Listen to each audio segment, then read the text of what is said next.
Pro Football Today on SportsGrid, checking in with the biggest stories around the National Football League as we head into the offseason. I'm Kevin Walsh, joined, of course, by Joe Lisi. Joe, today we'll focus quite a bit on the NFL draft. We've got a mock draft for people here inside that top 10. Some of the early ideas of what teams will be doing and positions they will be targeting, how it could be shaping the markets as those will start to trickle out more and more as we approach April, of course, but some releases as well in the NFL making headlines.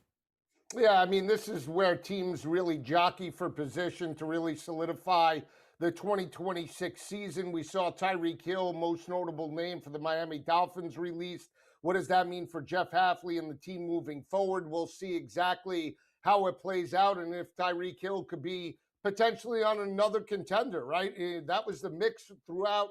When Tua got hurt, Kev, we thought that for sure Miami would move on from Tyreek Hill and maybe try to solidify draft picks. They didn't do that. They kept him, and now they release him in the offseason. But for Miami, they have multiple needs to fill. And for Tyreek Hill, coming off a major injury, if he is, let's say, 100% healthy, he can be a benefit to a potential AFC or NFC contender. To stick on the Tyreek Hill subject, this is a pretty complicated one because Tyreek didn't necessarily offer us up, at least I don't believe, film that told us, oh, he can't contribute at a pretty high level any longer.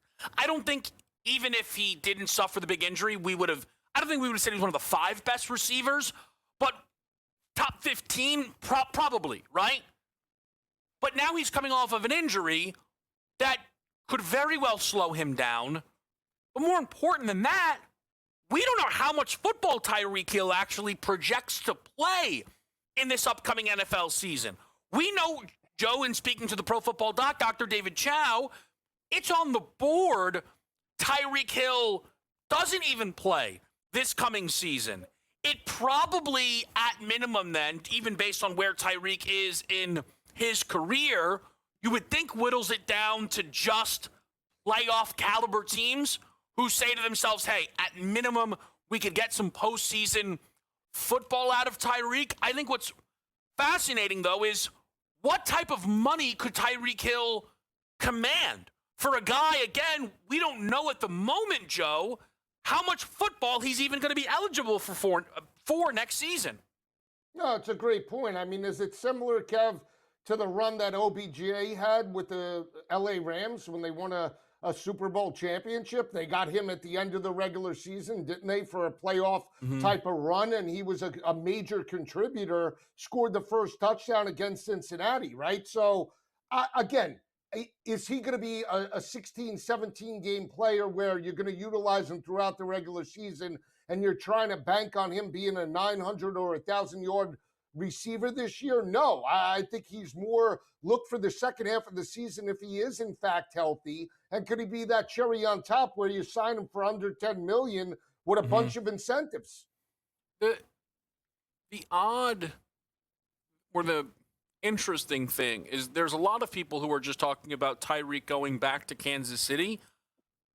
So I think there's a bit of a nostalgia, one final ride element to that, Joe, right? They get Bieniemy back as offensive coordinator. We're still waiting on whether or not Travis Kelce is going to come back next year. But the thing is, if Tyreek Hill is commanding more than a minimum salary, which I kind of think he will, I don't really think Kansas City is going to be bidding than that heavily for Tyreek, right? Rashee Rice is their number 1. Xavier Worthy was drafted to be the replacement. If Travis is there, you would still project him to be more important than Tyreek. And also, what type of situation is Tyreek Hill looking to be in targets-wise? Does he want to be, at minimum, you would think, Joe, a top 2 target on any given football team? I'm not sure he is that in Kansas City. Do you think Tyreek going to the Chiefs is inevitable the way some others seem to believe?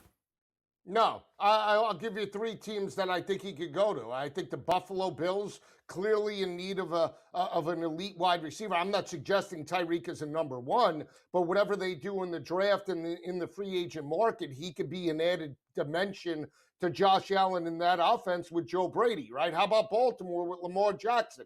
They have Zay Flowers. He could be an added dimension. In Pittsburgh, I think Pittsburgh, DK is supposedly the number one. If Aaron Rodgers does, in fact, come back, you have weapons there. You have a complementary piece in Kenneth Gainwell that can catch the football out of the backfield. You need speed on the perimeter, and suggesting that he comes back from injury, Kev, I'm not saying that he's going to run a 4.2, 4.3 40 right back, but if he runs a 4.3, a 4.4, 4.5 in that area, that's still more speed than they have right now in Pittsburgh. I guess what I struggle with, Joe, when you mention Buffalo, for example, right? If Buffalo makes a swing for a Tyreek Hill and they're like, perfect, now we're good, I think that's a mistake. I do not think Tyreek can be counted on for anything next year. No. I just health-wise do not think you can make that type of bet. So that's where I think the Kansas City stuff kind of comes into play. Like, I wonder if Tyreek is going to just take a 1-year deal, let it be what it is, and then reassess the market the following season, right? Like, we really just don't have a clean idea. I would say, though, Joe, this is a guy you should not expect to be playing football first half of the NFL season at minimum, right? But he is a name.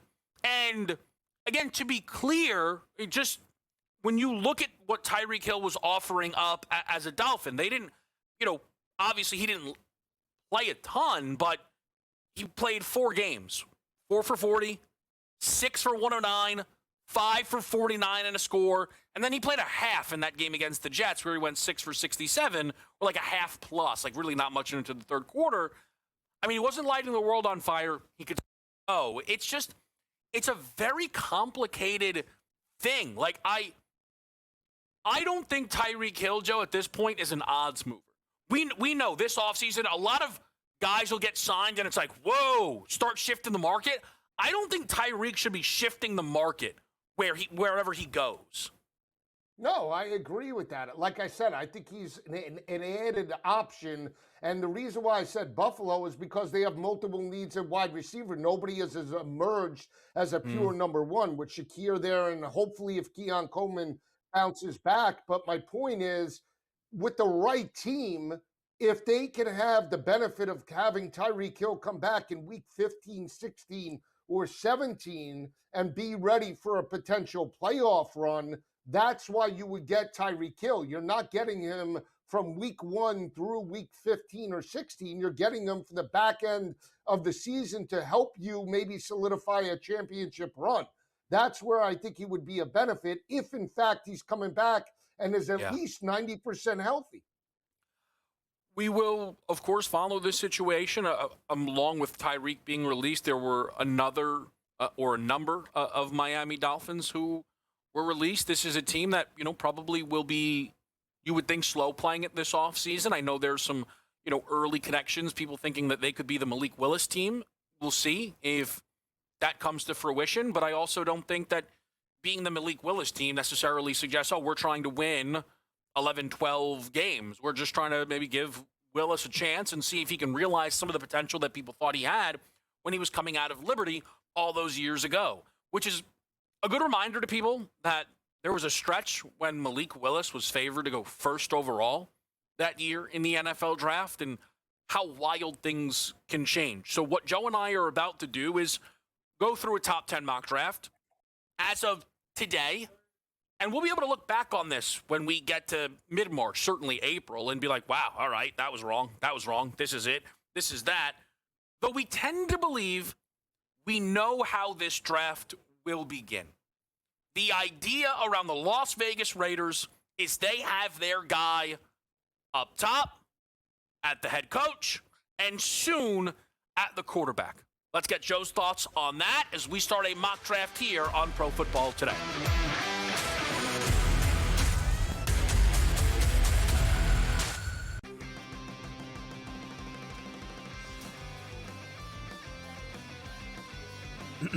Class is in session. Today, let's talk about the teaser. A teaser is a multi-leg bet where you shift the point spread in your favor. You get better numbers, but every selection has to win. It doesn't matter what you bet if you don't have the insights. Tune into SportsGrid and get ahead of the class.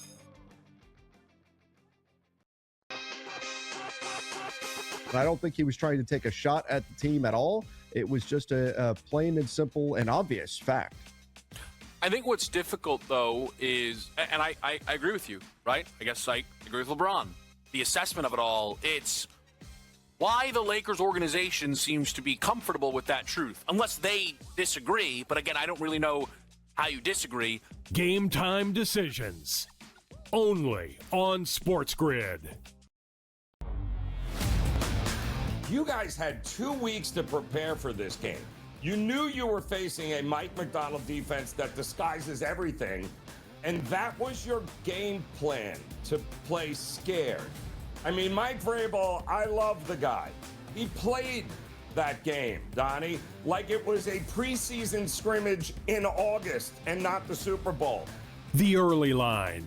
Only on SportsGrid. It looked like a clump of grass. It didn't look like an eagle.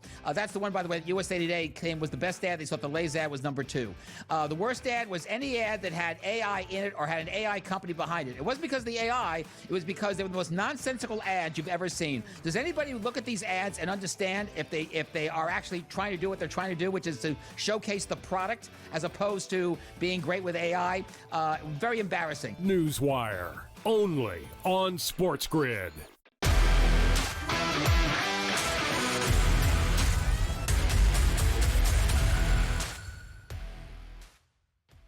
All right, Pro Football Today here on SportsGrid. We're going to go through a mock draft. Top 10, little 1.0 situation here. I put this together. No trades. We're not doing that. Things get, come on. A little early to start moving people around. Joe, to be very clear, though, okay, especially for what we do. There are some who do mock drafts based on this is what I would do, okay? There's a lot of people who do mock drafts based on what they expect to happen, right? That's the arena that I am trying to play in because we're going to be betting the draft. And it's not of any value to tell people that in this mock draft, hey, if I were Cincinnati, I'd just keep pounding receiver. I draft Burrow. That's nonsense, okay? Let's think about what these teams are actually going to do. Joe, we all believe we know what Las Vegas will do in April. Select the national champion, the Heisman Trophy winner, Fernando Mendoza, out of Indiana. Do you, A, have any doubt this will happen? And B, how excited should people in Las Vegas be if this does take place?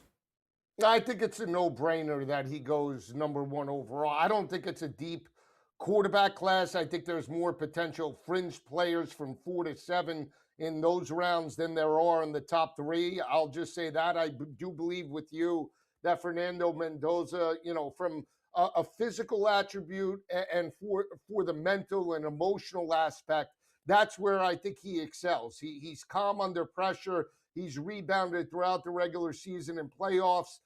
When he makes mistakes, he's shown the ability to bounce back from those and not potentially implode. And I think he's a great fit now with Kubiak in that scheme. And I think Kubiak's the perfect mentor when you look at the progression of Sam Darnold in Seattle and the games that he has had, especially through the playoffs and at the end of the regular season, that he really upped his game and really basically just, wiped away any negativity surrounding him. So Fernando Mendoza is a great fit. They have Brock Bowers. They have the running back Genti, and now they have to put complementary pieces on the offense and defensive lines. But from a scheme and for the ability for Kubiak in year 1 to mentor Mendoza, I think it's a great fit. I agree. I really think that Las Vegas fans should be pumped up. You guys know I'm all in on Fernando Mendoza. There's a lot of people who think where he is going to be drafted is in large part product of the draft class. I don't think that's the case. I think he's incredibly worthy of being first overall. I think he has a chance to be a superstar at the next level, and I think he's got the coach to do it with. because I think Clint Kubiak's one of the better offensive minds out there. I really believe that Las Vegas ended up getting the best head coach hire this cycle. And to pair that with a quarterback that I fully believe in, we've just seen the sample size. National champion, Heisman Trophy winner. When you do it at that level, it's major success at the next level. And people want to try and compare him to Jared Goff. That's crazy. He could give Jared Goff a 40-yard head start, 100-yard sprint. He'd still beat him. Okay? People are too scared to compare him to Joe Burrow. I don't think they should be too scared because that's what it feels like to me. It really, really does, and I think that this is really simple. So let's not spend too much more time on it. And let's talk about the New York Jets at 2. I don't know if this is the right decision, but the Arvell Reese buzz, Joe, seems undeniable. He is a favorite on Kalshi to be right now the second overall pick. I don't think the Jets will be trading out of this spot because I'm not really sure who teams would be trading up to get. I guess Reese, but that just doesn't seem to be a thing. The attraction to Arvell could play linebacker, could be a pure edge rusher. There's a lot of buzz around Reese out of Ohio State. As we sit here in February, I'm buying it. I'm not. I'm going to sell it at 55%. I'll take a shot. I don't think Arvell Reese is a great fit for the New York Jets. If we're looking, they're going to go defense, and I understand the athleticism. He's a tweener in the respect he could be utilized as an outside linebacker and an edge rusher. But if you want a game changer, I would take a shot on David Bailey or, more importantly, Ruben Bain. I think Ruben Bain looks like a Jared Verse type to me, and I think if you're looking to get a mentality on the defensive side of the ball in 2026, year number 2, with Aaron Glenn, you go for either Bailey or you go for Ruben Bain. I would not waste a pick on Arvell Reese. I think he's best maybe on another team, but this team has multiple needs, in my opinion, on the defensive side of the ball, and you want a game changer, a pure legitimate edge rusher. I don't get that excited about Arvell Reese at 2 with the Jets. I do get excited if they take Bailey or they take, in fact, Ruben Bain. My pushback is I think that the Jets right now are more of a blank canvas, Joe. So I guess the draw to Arvell Reese seems to be he might be worth the pick even if he's not an edge rusher, right? Where perhaps that, linebacker skill set can translate enough to still be the captain of our defense. And it just feels like that's going to win out in a draft that, and you'll see this within this first round, okay? There are certain players that people are very excited about, but then there's, positional value questions, like Caleb Downs and Jeremiah Love, who will feature inside this top 10, but we don't really see a lot of safeties go 2, 3, 4. Running backs, we've seen, it's a little bit, it's harder to justify taking these guys further up the board, right? But if Reese is going to become this consensus special player. Now, I will say this too, though, just to be very clear, right? It's February, so we're kind of following the breadcrumbs of it all. It does feel like Reese could be moved off this spot. If somebody falls in love with a Ruben Bain or a David Bailey, and I'll say this now, and we'll get Joe's thoughts on it on the other side. A lot of the mock drafts right now have Arizona taking an offensive lineman at 3, whether that be Francis Mwaga, Spencer Fano. I gave them David Bailey out of Texas Tech. I think this is a football team who needs to be looking to draft special. There's already some idea that Fano might play right tackle, Mwaga might play guard. I don't think that's where Arizona is set up. I understand that they, went offensive-minded in terms of bringing in their brand-new head coach, but this is still a team, to me, that needs to think special. And David Bailey did provide a special season at Texas Tech. And to be very clear, and we're getting more into this, right? Joe believes I know Bailey's better than Reese. I might agree with that. That's not what I'm trying to figure out here.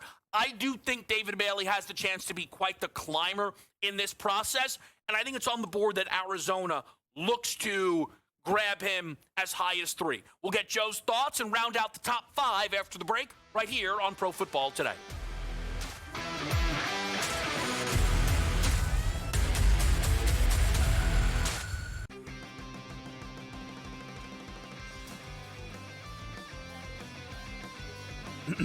Class is in session.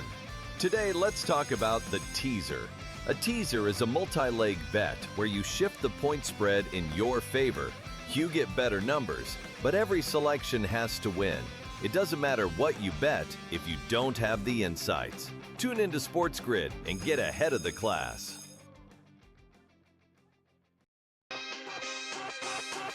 I don't think he was trying to take a shot at the team at all. It was just a plain and simple and obvious fact. I think what's difficult, though, is, and I agree with you, right? I guess I agree with LeBron. The assessment of it all, it's why the Lakers organization seems to be comfortable with that truth, unless they disagree. But again, I don't really know how you disagree. Game time decisions. Only on SportsGrid. You guys had 2 weeks to prepare for this game. You knew you were facing a Mike McDonald defense that disguises everything, and that was your game plan, to play scared. I mean, Mike Vrabel, I love the guy. He played that game, Donnie, like it was a preseason scrimmage in August and not the Super Bowl. The early line. Only on SportsGrid. It looked like a clump of grass. It didn't look like an eagle. That's the one, by the way, that USA Today claimed was the best ad. They thought the Lay's ad was number 2. The worst ad was any ad that had AI in it or had an AI company behind it. It wasn't because of the AI. It was because they were the most nonsensical ads you've ever seen. Does anybody look at these ads and understand if they are actually trying to do what they're trying to do, which is to showcase the product as opposed to being great with AI? Very embarrassing. Newswire. Only on SportsGrid.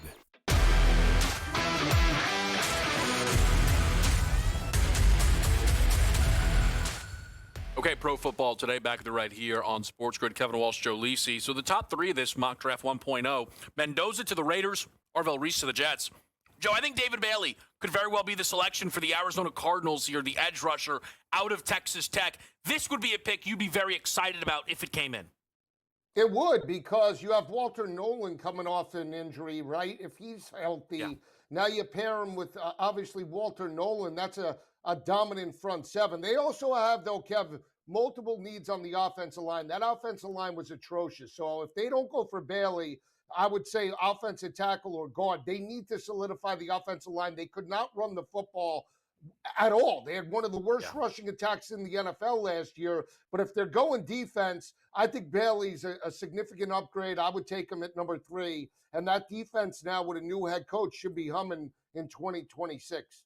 Now, at the 4th spot, you have the Tennessee Titans, who I think could go in a number of directions, right? They could try and grab one of these offensive linemen, shore up things for Cam Ward a little bit on that end. They could look to draft one of these edge rushers because that's the way the board is going as well. But, man, did they give Cam Ward nothing to work with in the wide receiver room. Absolutely nothing. We thought Calvin Ridley could be a guy for them. He wasn't. I mean, at the end of it, it was like Chimere Dike as the top guy. And this is not a wide receiver class as heralded as others, but between Carnell Tate, Jordan Tyson, and Mekhi Lemon, I think all 3 of them can individually start to creep up these boards. In the moment, Joe, I think I like Tyson the most of the trio. My read, though, is the NFL likes Carnell the most out of the trio, and that's why I have going 4 here to the Tennessee Titans.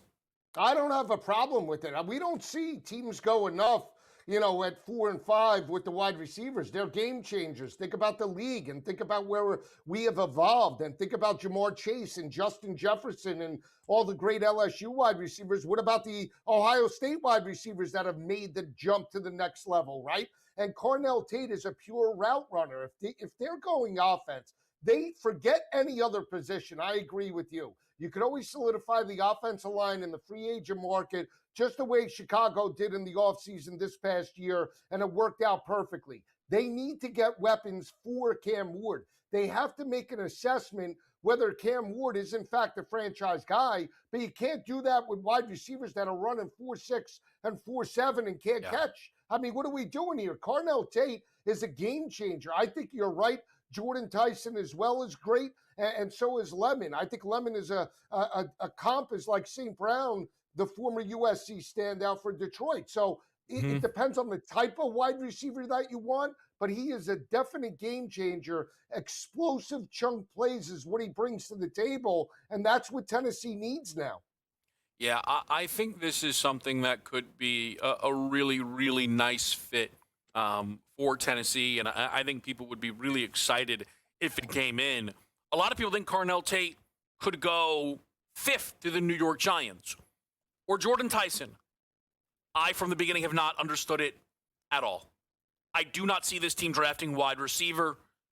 I do think this team could look to a tackle.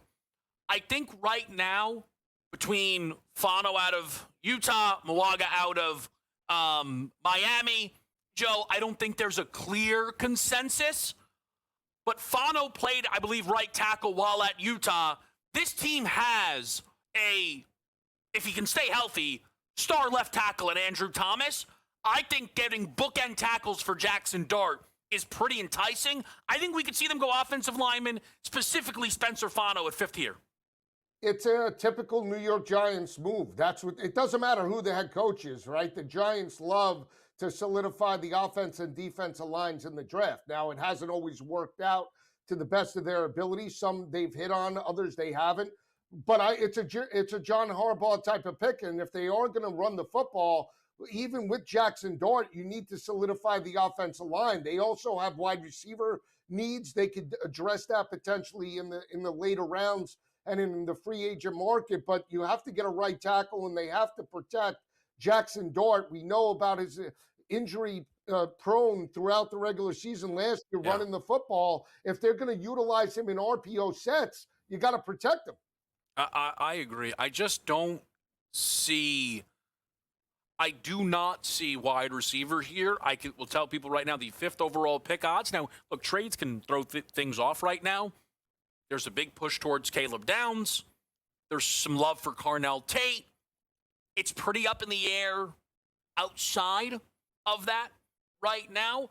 I think Caleb Downs is one of the most fascinating guys within this class, where I'll tell you this right now. I saw a mock draft today, Joe, that has Caleb Downs going 2nd overall to the New York Jets. I mean, we're going to see these Ohio State defensive guys come off of the board early and often, no doubt about it.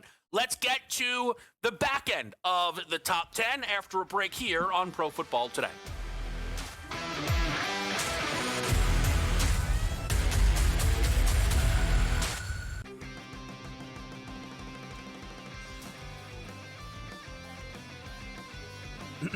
Class is in session.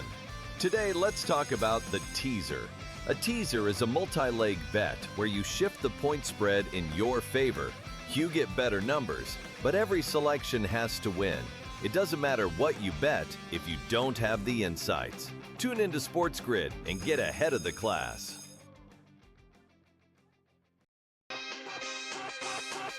I don't think he was trying to take a shot at the team at all. It was just a plain and simple and obvious fact. I think what's difficult, though, is, and I agree with you, right? I guess I agree with LeBron. The assessment of it all, it's why the Lakers organization seems to be comfortable with that truth, unless they disagree. But again, I don't really know how you disagree. Game time decisions. Only on SportsGrid. You guys had 2 weeks to prepare for this game. You knew you were facing a Mike Macdonald defense that disguises everything, and that was your game plan, to play scared. I mean, Mike Vrabel, I love the guy. He played that game, Donnie, like it was a preseason scrimmage in August and not the Super Bowl. The early line. Only on SportsGrid. It looked like a clump of grass. Didn't look like an eagle. That's the one, by the way, USA Today claimed was the best ad. They thought the Lay's ad was number 2. The worst ad was any ad that had AI in it or had an AI company behind it. It wasn't because of the AI. It was because they were the most nonsensical ads you've ever seen. Does anybody look at these ads and understand if they are actually trying to do what they're trying to do, which is to showcase the product as opposed to being great with AI? Very embarrassing. Newswire. Only on SportsGrid.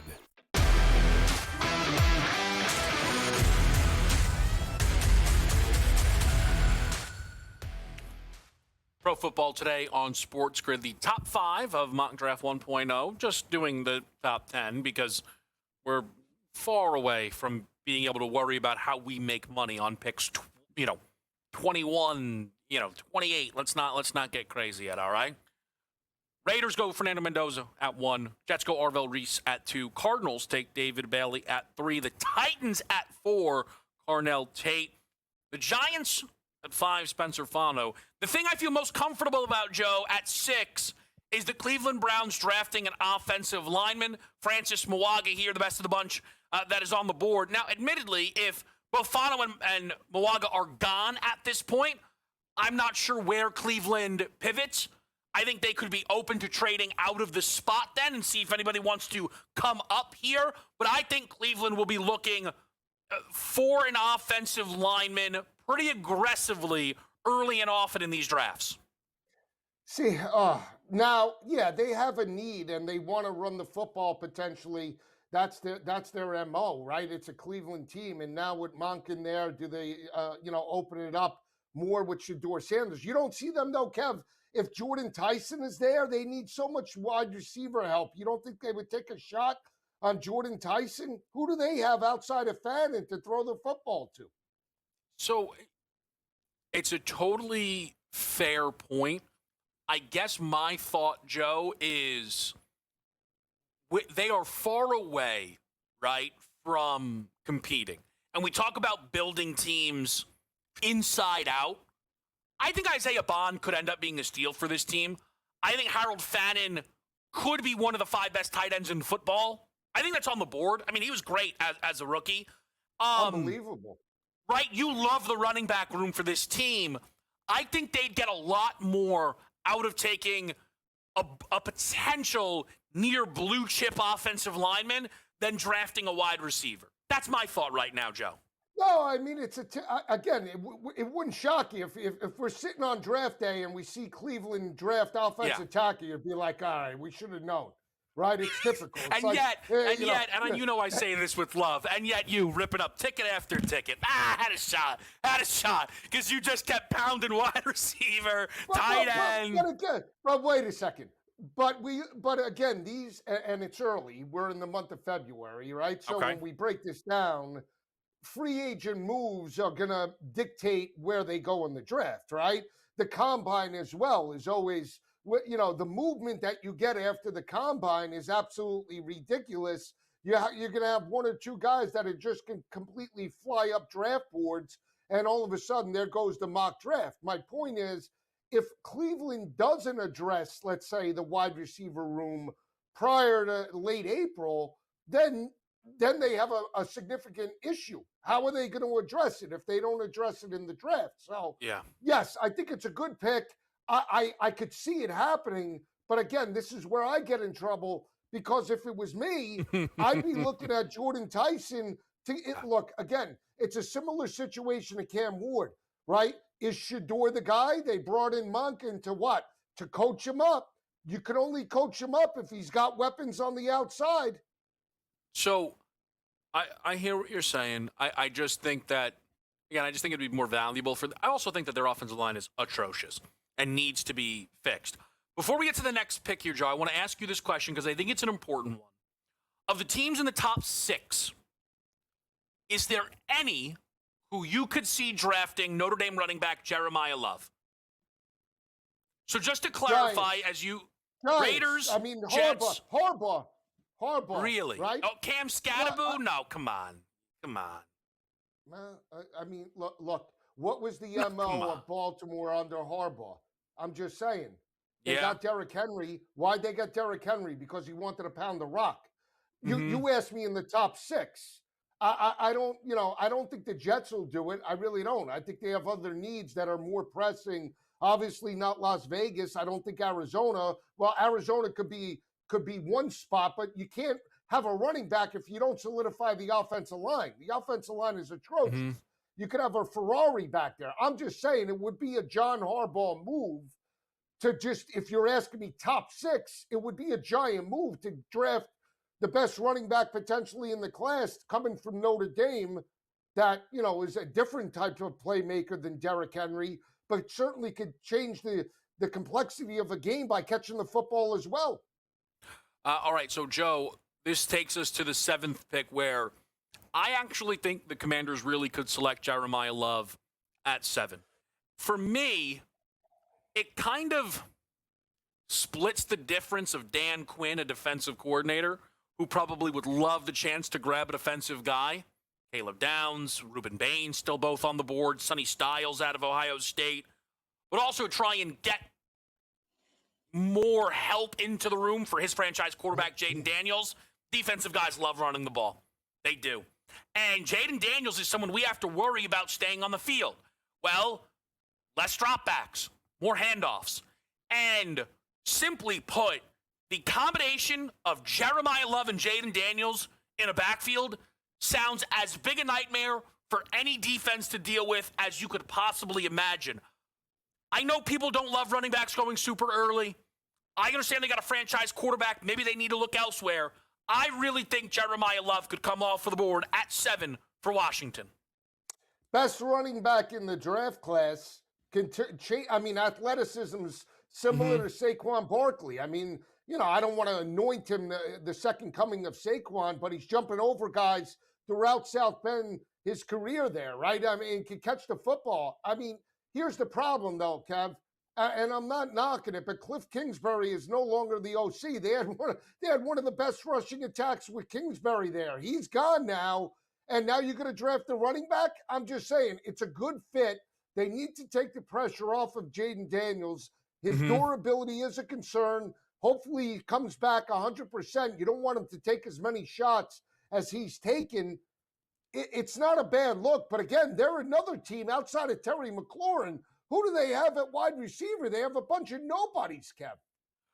Yes, that is true. So let me ask you this then, Joe, right? If you were I will say this. It is very difficult with running backs and figuring out a home for them inside these drafts, because there are some people who believe no matter how talented the player is, they shouldn't go inside the top 25, right? I will just flatly, I think Jeremiah Love's a better football player than any of these wide receivers.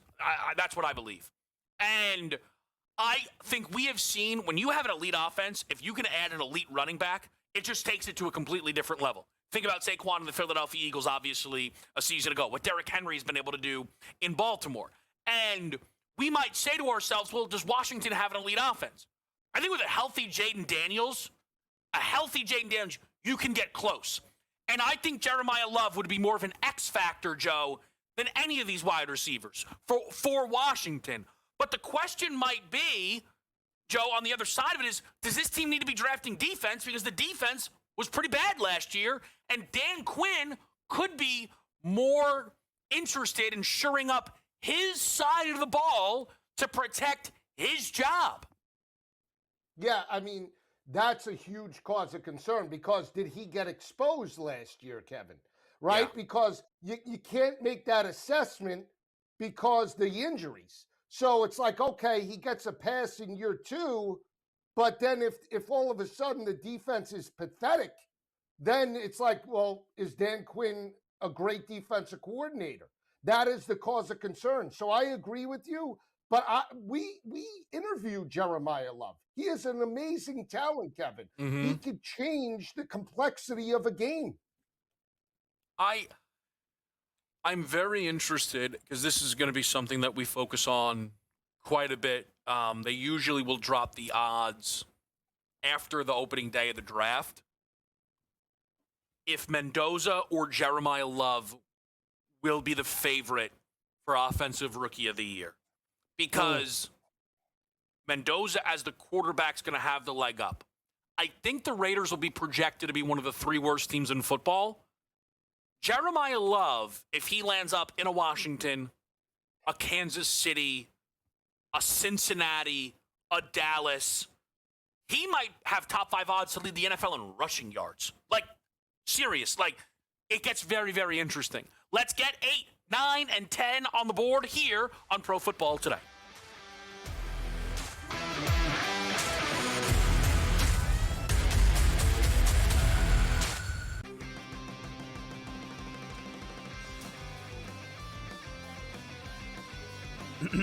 Class is in session. Today, let's talk about the teaser. A teaser is a multi-leg bet where you shift the point spread in your favor. You get better numbers, but every selection has to win. It doesn't matter what you bet if you don't have the insights. Tune into SportsGrid and get ahead of the class.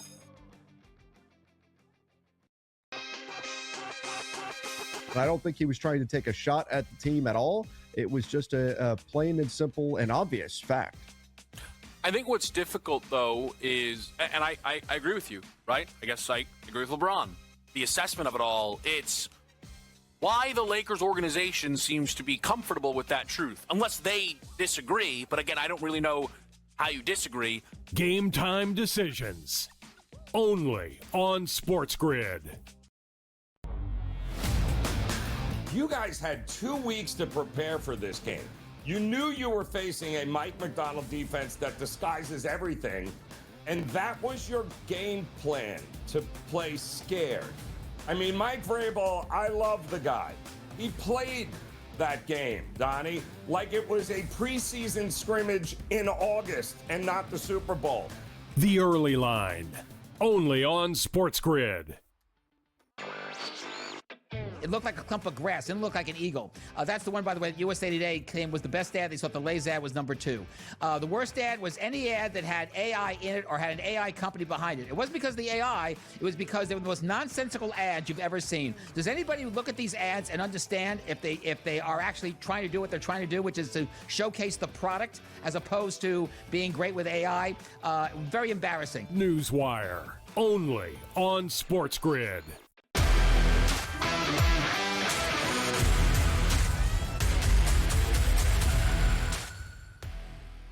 Pro Football today on SportsGrid. We are doing a mock draft 1.0 of just the top 10 for the NFL. There are markets available on Kalshi to be a top 5 pick, picks 1 through 5 individually. We're here at the 8th pick with the New Orleans Saints, a team that I think could be interested in a Jeremiah Love. But really, you could probably sell me on, I do not know, I think of all the picks in the top 10, the Saints, Joe, are the one that you could sell me on the most different outcomes. I think wide receiver. I think offensive line. I think all 3 levels of the defense. I think everything is on the board for New Orleans. I settled on Jordan Tyson, though, as this team might think Tyler Shuck could be a franchise quarterback. And if that's the belief, you're going to have to get him some more help in that wide receiver room. And I think Jordan Tyson can be a really, really impactful year 1 wide receiver. So that's where I landed ultimately, with Kellen Moore, of course, their head coach, being offense first. I mean, it's right where Tet McMillan was for Carolina last year, Kev, right? Yeah. Well, Tet was in 8th, and he had a fantastic first year with Bryce Young. I think New Orleans really showcased their defense was the strong suit at the end of the regular season. Tyler Shuck stepped up. And Kellen Moore did a fantastic job. This team may be 1 or 2 pieces away from being a contender. So what I would say truly, though, for New Orleans, and I'm very curious when these, markets start to come out, this is, for me, a very much so be careful team. I'm curious how, Joe, I think they could draft Reuben Bain, Sonny Styles, Caleb Downs, Jordan Tyson, Jeremiah Love if he's there. I just think it's all on the board. I believe that for New Orleans. For Kansas City, who picks 9th, I think they'd be elated with the opportunity to draft Reuben Bain. This team needs help getting after the quarterback on the defensive side of the ball. And Reuben, now listen, you may be watching this and be like, wow, Kev, how do you not get Reuben Bain drafted earlier? It's not about what I would do. This is how the drafts work. There seems to be some worry around Reuben Bain, arm length. But I think Kansas City at 9 could just draft production and hope that production translates, Joe. I think at 9 they would be pretty excited to get Reuben Bain. This is where you and I disagree. Okay. Because I think they would be stupid to not go all in for Jeremiah Love. But he's not on the board in this draft, pal. Well, yeah, I know in your draft, but my point, here's the thing.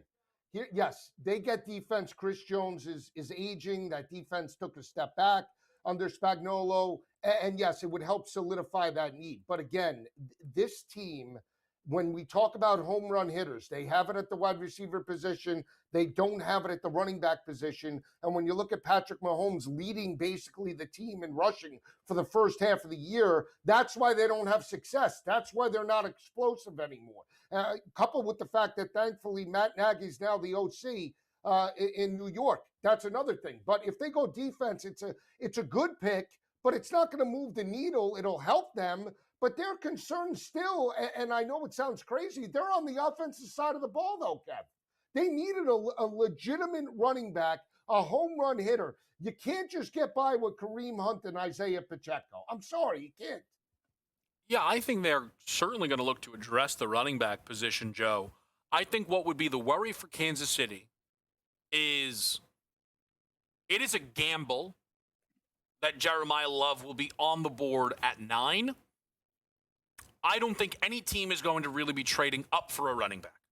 I think we're in a position right now where that's just not going to happen. So, Joe, I tend to believe that Kansas City is going to, again, this is why we're doing this now.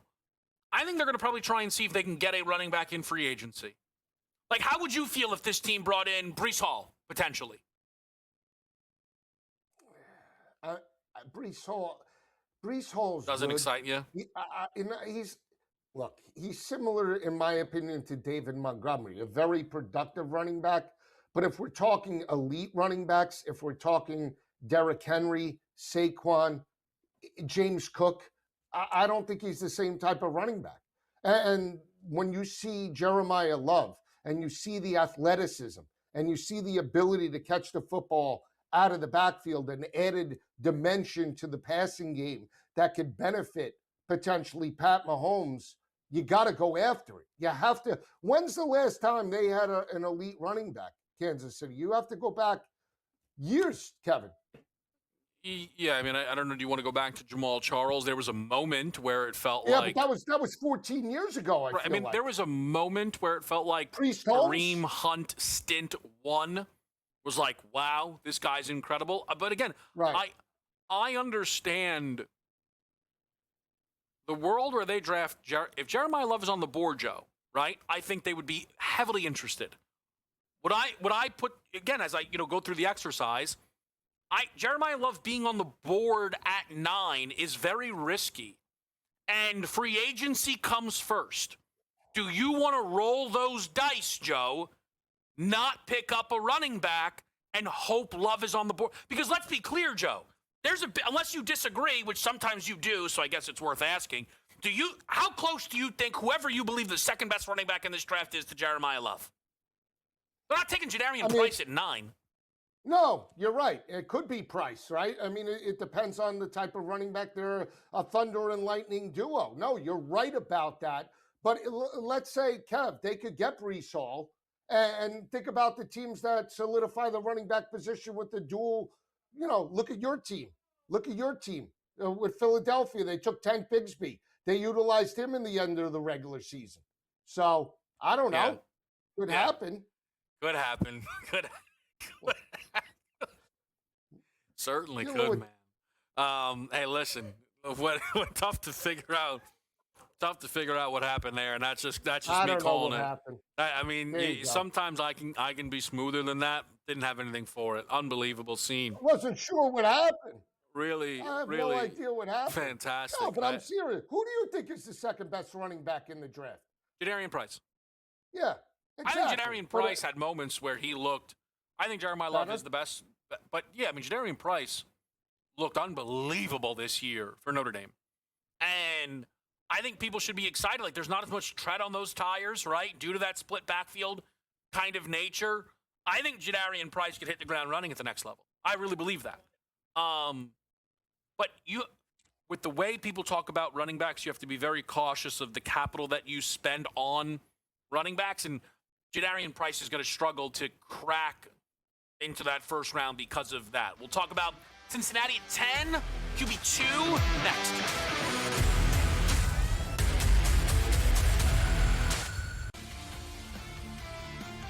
The level of hockey is being played.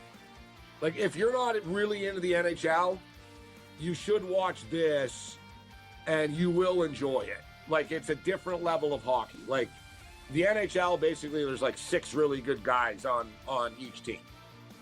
And in the Olympics, like, every guy is good. Like, it's next level. It's something to behold. Winter Games Central, only on SportsGrid.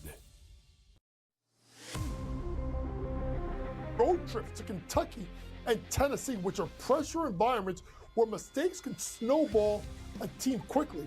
And not even listen at those games there. How about the home games they have left with Alabama and Florida, who bring size, who bring pace, and physicality that punish you on both ends of the floor. College basketball today, only on SportsGrid. The Patriots postseason to the worst regular season of the last umpteen years. Fair enough? Fair. All right. So the Patriots postseason, they averaged 1.13 points per drive, okay? Mm-hmm. The winless Cleveland Browns about 10 years ago averaged 1.22. The Craig Carton Show, only on SportsGrid.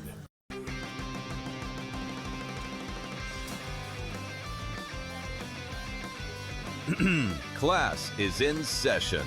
Today, let's talk about the teaser. A teaser is a multi-leg bet where you shift the point spread in your favor. You get better numbers, but every selection has to win. It doesn't matter what you bet if you don't have the insights. Tune into SportsGrid and get ahead of the class.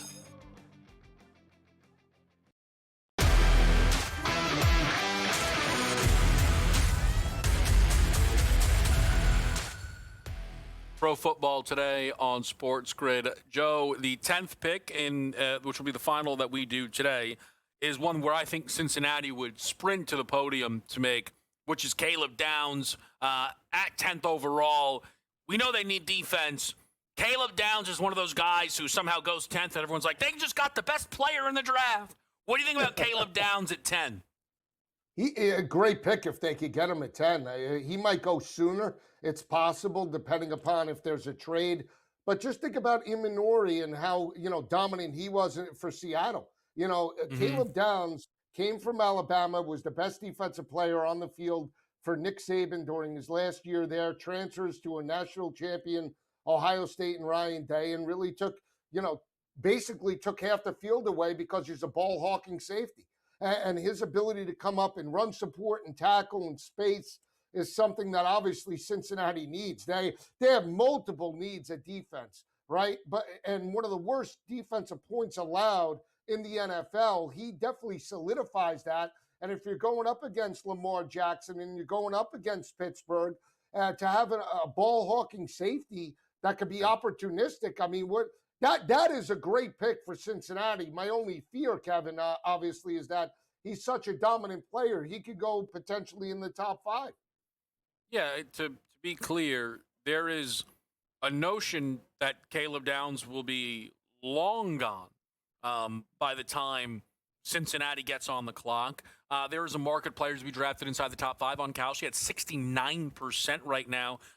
We see the chance for Downs to be a top 5 pick.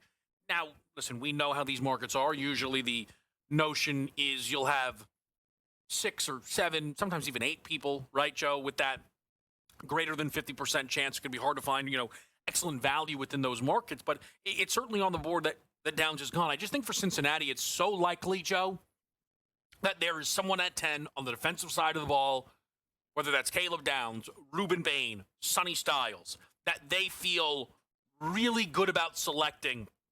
Heck, your guy out of LSU, Mansour Delaney, right? Who people think could be the best corner in this draft. I think Cincinnati is in a very, very good spot at 10th overall to get themselves an impact player on that side of the football. I do wonder, let's just say, hey, they're choosing, Downs, Bain, and Styles are all there. Are they partial to an edge rusher to replace Trey Hendrickson? Maybe. I think that's potentially interesting, but we're going to have to see. We're going to have to see where the chips land in that respect, Joe. free agency, they could get an edge rusher, right, Kevin? Yeah. This is an elite safety. He's young. And think about how dominant, and I know it was a few years ago, but when the Steelers had Minkah Fitzpatrick, right? Just the ability to just change the complexity of a game, the ability to take a third of the football field away.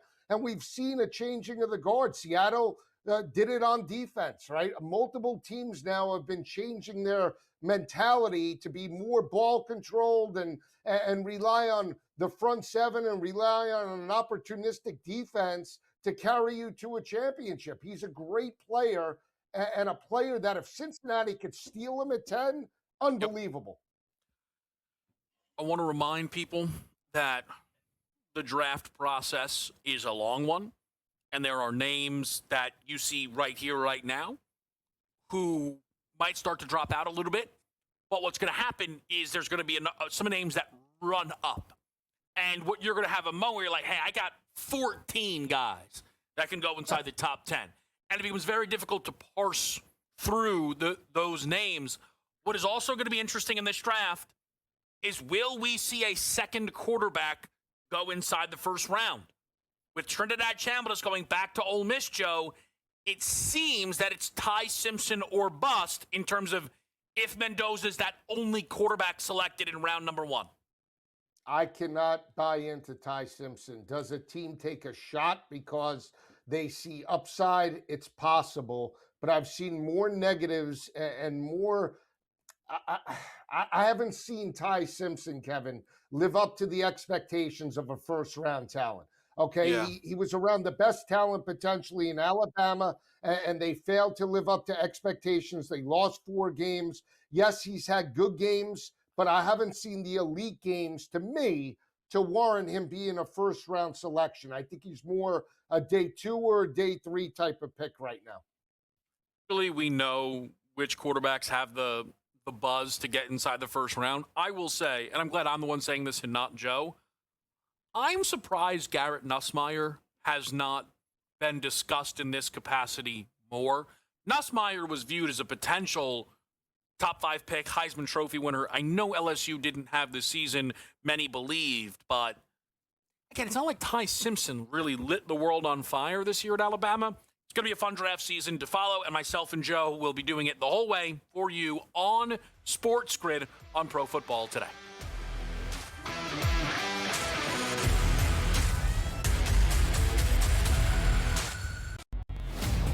Dallas Cowboys, like, they're competitive every year. They're going to win a Super Bowl? No, but at least at the beginning of the season, like, I have aspirations to make a playoff, maybe win the division and see what we can do. For the Raiders, every day, the minute you kick off week number 1, you are out of the playoff picture. You stink and can't perform. That's tough because you don't get a 20-year career as a defensive end typically in the NFL. So your time now is to strike. I have all the money. Now I want to win. The Early Line, only on SportsGrid. So you know Gary Bettman wants the USA to win because he knows the bump that they can get out of this. Canada wins, and it's like, yeah, whatever, right? And the level of pressure on Canada in this is next level. It's like it's equivalent to like Argentina in soccer or something, Brazil. It's one of those like, yeah, if you lose, don't bother coming home. Winter Game Central, only on SportsGrid.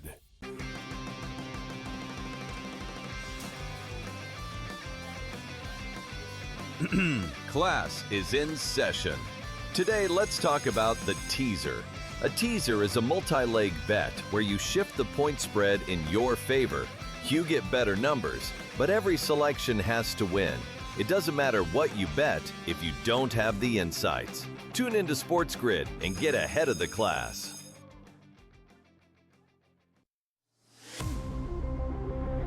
Road trips to Kentucky and Tennessee, which are pressure environments where mistakes can snowball a team quickly.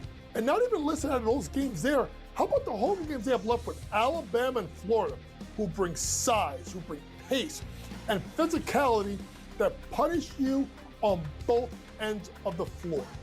College basketball today, only on SportsGrid.